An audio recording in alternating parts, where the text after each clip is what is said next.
Alam nila yung mga secessionist movement noon pa. Alam nila yung isinulong na nung nakaraang administrasyon itong Bangsamoro.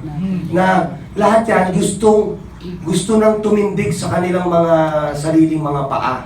Pero hindi po natin pwedeng basta gawin po ito ng basta-basta, kundi magkakagulo. Yung nabanggit ho ni kasamang Dennis na ang paraan ay constitutional reform, ang totoo niya po niyan, dalawa po ang paraan. One is a peaceful way, which is the approach the Constitution, overhaul, reform, and introduce in one of the provisions the federalism of the rules, policy on how they will implement it. The other approach is, and you would not like this, it's violent.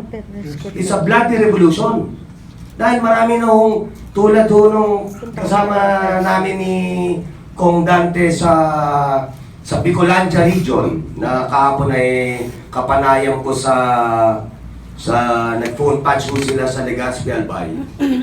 Nakasama ko si Dante Jimenez sa linya at alam po namin na ang Bicolandia region ay talagang buong-buo na at handang-handa na. Kung tayo po ay hindi natin sila binigyan ng puwang o hindi natin binigyan ng akomodasyon dito sa ating bagong saligang batas na ating ibabalangkas, baka magkagulo at tuluyan ng mga humiwalay ang Bicol region sa atin.